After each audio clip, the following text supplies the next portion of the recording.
പ്രമോയിൽ കണ്ടതുപോലെ പണിക്കുപ്പി എന്ന ടാസ്ക് നടന്നുകൊണ്ടിരിക്കുകയാണ്. ഇമ്മ്യൂണിറ്റി പവർ സ്വന്തമാക്കാനുള്ള ടാസ്കാണ് ഇത്. കാരണം ബി ബോട്ടിൽ ഫാക്ടറി എല്ലാവരും ചേർന്ന് കുളമാക്കിയത് കൊണ്ട് തന്നെ ആ ടാസ്ക് റദ്ദാക്കിയിരിക്കുന്നു. പകരമായി നൽകിയിരിക്കുന്ന ടാസ്ക് ആയിരുന്നു ഇത്.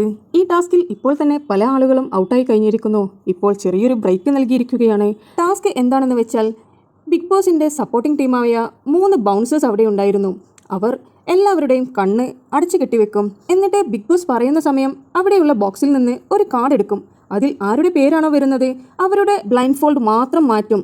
അതും നിസാരമായി മാറ്റുന്നതല്ല, എല്ലാവരുടെയും ശ്രദ്ധ തിരിക്കുവാൻ വേണ്ടി 3 ബൗൺസേഴ്സും ചുറ്റും നടക്കും. അപ്പോൾ ആരുടെ അടുത്ത് എത്തിയിട്ടാണ് അത് നിൽക്കുന്നത് എന്ന് പോലും ആർക്കും മനസ്സിലാക്കാൻ കഴിയില്ല. ആ ബ്ലൈൻഡ് ഫോൾഡ് ആരുടേതാണോ മാറ്റിയിരിക്കുന്നത് അവർ ആ ഇമ്മ്യൂണിറ്റി ബോട്ടിൽ അവർക്ക് ഇഷ്ടമുള്ള ഒരു ടേബിളിൽ കൊണ്ടുപോയി വെക്കണം.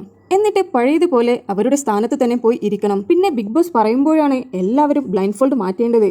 ആ സമയം ആരുടെ ടേബിളിലാണോ ഇമ്മ്യൂണിറ്റി ബോട്ടിലുള്ളത് അവർ അത് ആരാണ് കൊണ്ടുപോയി വെച്ചതെന്ന് കണ്ടുപിടിക്കുക എന്നതായിരുന്നു ടാസ്ക്. അതിനായി അവർക്ക് എല്ലാവരുടെ അടുത്തും ചെന്ന് ഇത് ആരാണ് വെച്ചത് എന്ന് കണ്ടുപിടിക്കാൻ എന്തെങ്കിലും ക്വസ്റ്റ്യനുകളെല്ലാം ചോദിക്കണമെങ്കിൽ ചോദിക്കാനും അവസരമുണ്ട്. എന്നിട്ട് ബിഗ് ബോസ് പറയുമ്പോൾ അവർക്ക് സംശയമുള്ള വ്യക്തിയുടെ പേര് അവർ പറയണം. അവർ പറയുന്ന വ്യക്തി തന്നെയാണ് ആ ഇമ്മ്യൂണിറ്റി ബോട്ടിൽ അവരുടെ ടേബിളിൽ കൊണ്ടുപോയി വെച്ചത് എങ്കിൽ ആ വ്യക്തി ആ ടാസ്കിൽ നിന്ന് ഔട്ടാകും. മറിച്ച് അവർ പറയുന്നത് തെറ്റാണെങ്കിൽ ആ പറയുന്ന വ്യക്തിയായിരിക്കും ഔട്ടാകുന്നത്. അങ്ങനെ ഇപ്പോൾ കുറച്ചുപേർ ഔട്ടായിരിക്കുന്നു. ടാസ്കിന് ചെറിയൊരു ബ്രേക്ക് നൽകിയിരിക്കുകയാണ് ബിഗ് ബോസ്. ആർക്കായിരിക്കും ആ ഇമ്മ്യൂണിറ്റി പവർ കിട്ടുക എന്നുള്ളത് ഇനി നമുക്ക് കണ്ടറിയാം.